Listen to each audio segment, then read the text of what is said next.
So hello guys, how are you all.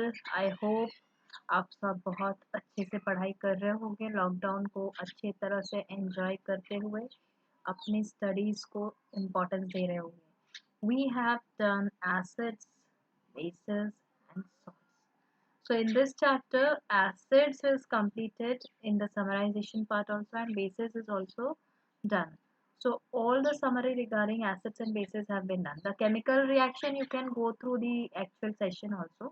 Yeah, I'm trying to give some few extra points so that you can remember in your future time. Okay, in your exam point of view also you can remember. So now let's move to the salts. Okay, so let's understand what are salts. Firstly, when I define a salt, it is, you can say, it is a compound wherein the H plus ions are replaced from an acid by a cation. Okay, by a cation. So the cation over here is, sorry, this is NaOH. Okay, so the cation over here is Na, so metallic cation you can say, and you'll get a salt, right?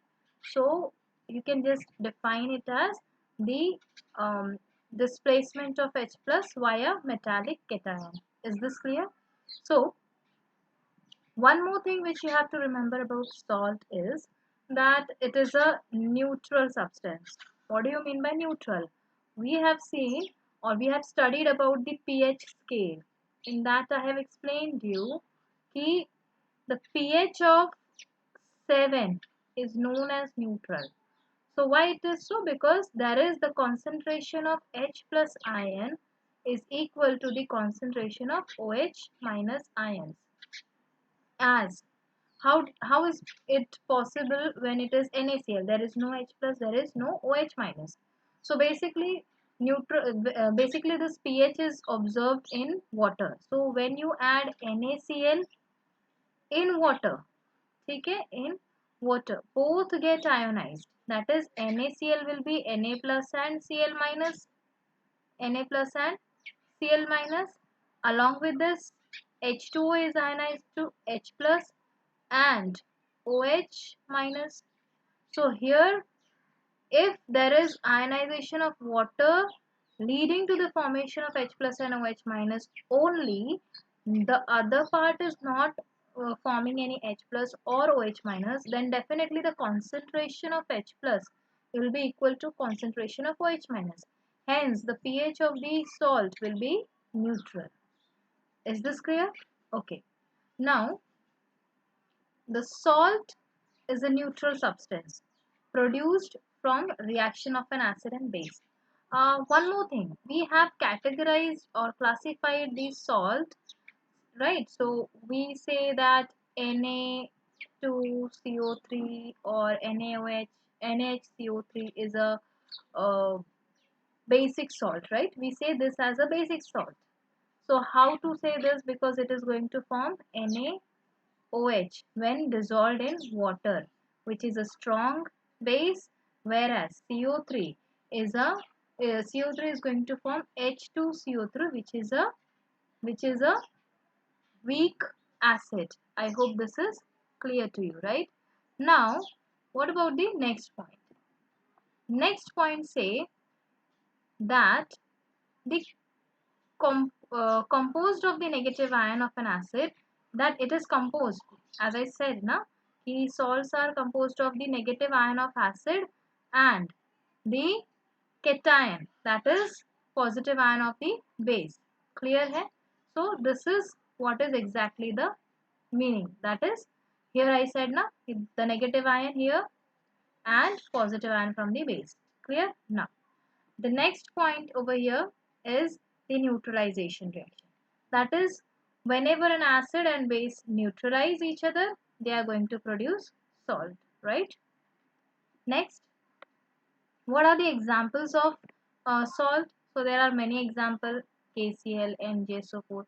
So this is chlorine salt, chlorine family salt. This is sulfate family salt. This is phosphate family salt, and so on, right? So there are many examples of salt you can take care of. Have you heard of Run of Kutch? Run of Kutch. This is a place where naturally you can say it is the India's largest salt producing state. So you'll find everywhere white, white, white. It is nothing but the salt.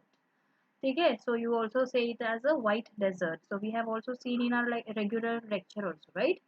Now the neutralization reaction. Okay, what is the neutralization reaction? It is the reaction of an acid and a base to produce salt. That is nothing but the neutralization reaction.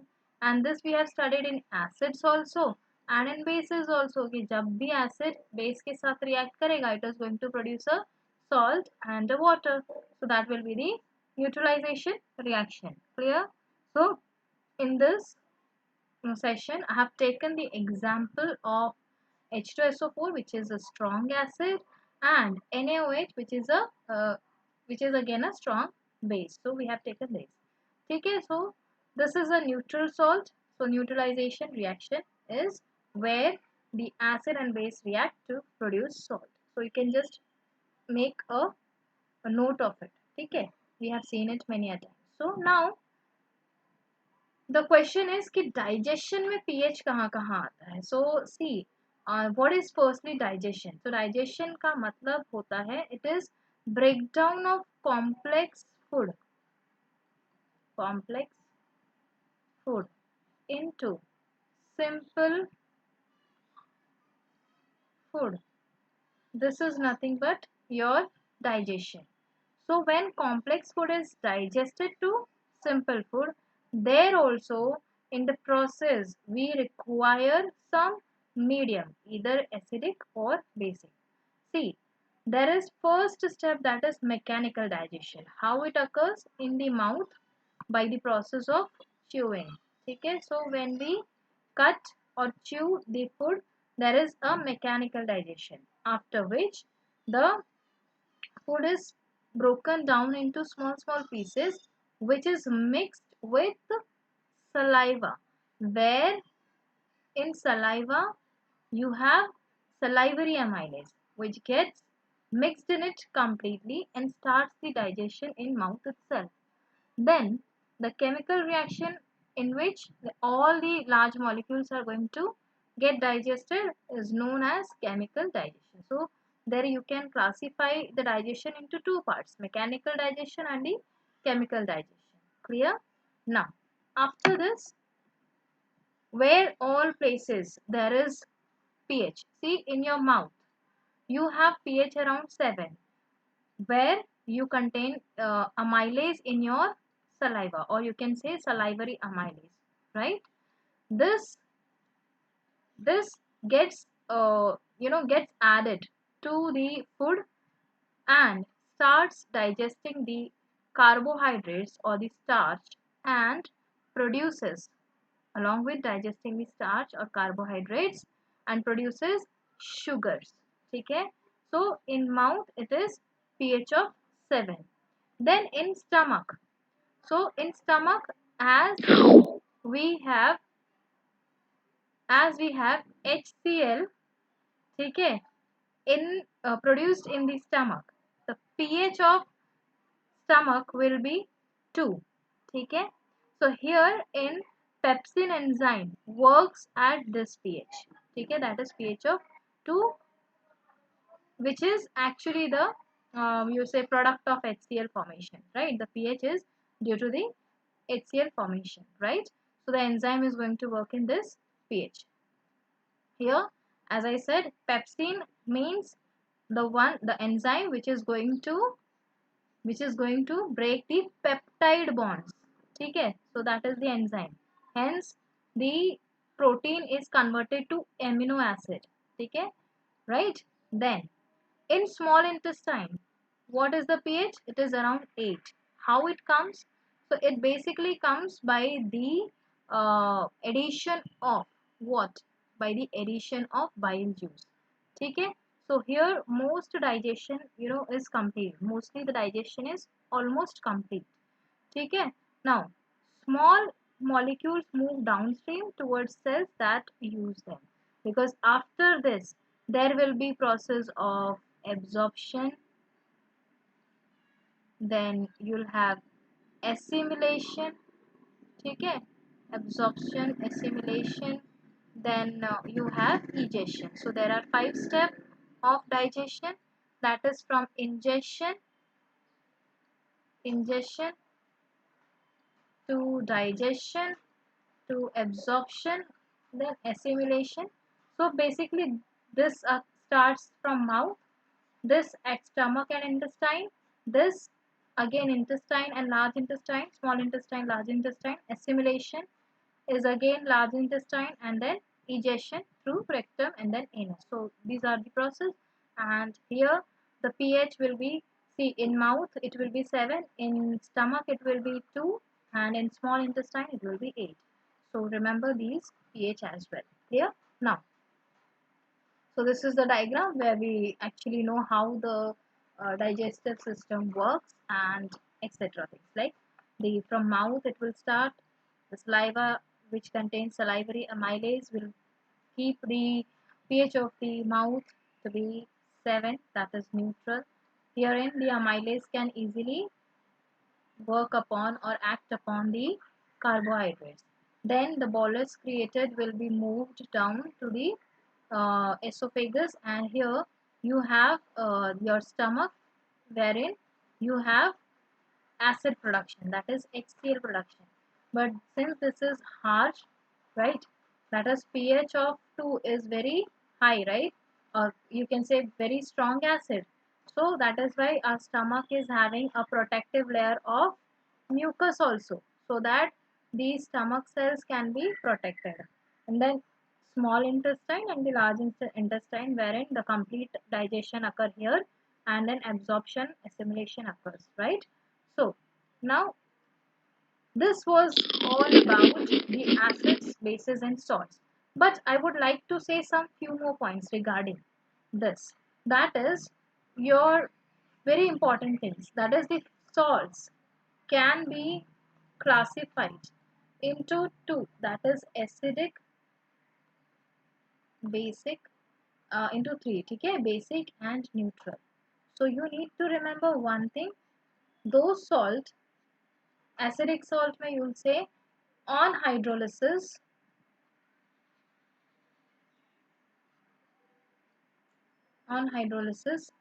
produces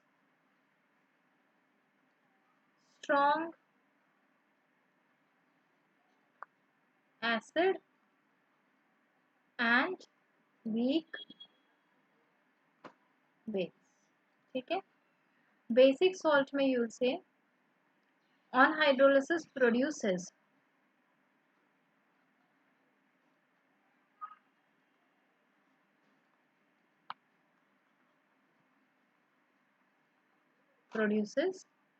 strong base and weak acid.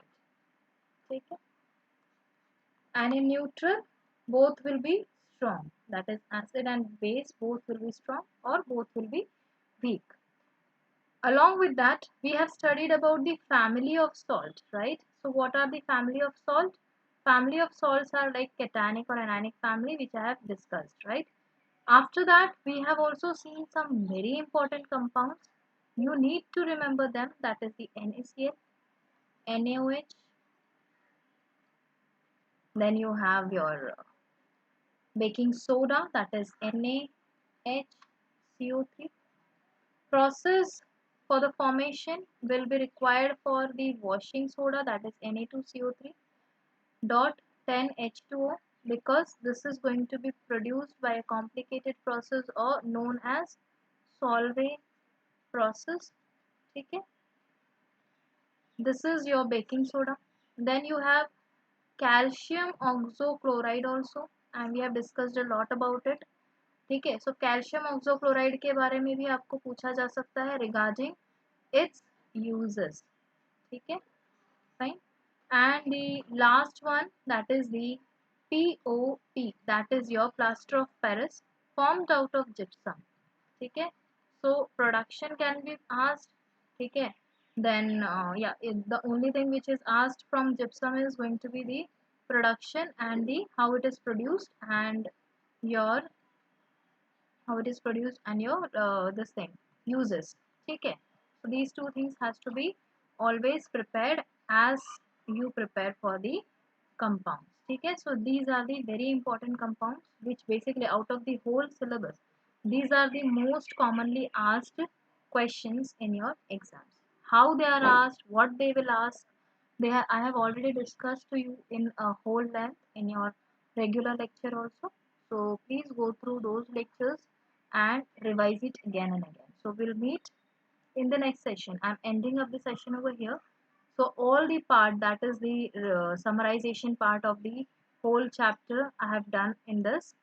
Remember one thing, you can study or you can by heart this whole thing by the formation of your flow chart. Okay, so you can make a flow chart and then you can just by heart everything.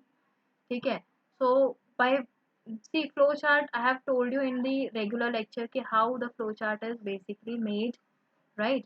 So you just try to make it on your own. I have told you in the first session, first chapter also, and I hope you will be doing the same. Okay, so try to make the flow chart of the complete chapter. Okay, complete chapter and bring the whole chapter in a single page so that it will become easier for you to revise and remember at the time of the exam. Okay, so please ask any doubt if you have, right? You can ask me in the regular lectures also. Okay, so with this, I would like to end up the session. I hope everything is clear. And if you have any doubt, you can ask me. Okay, till then, so we'll meet in the next session. Till then, we'll be taking a leave. Bye bye.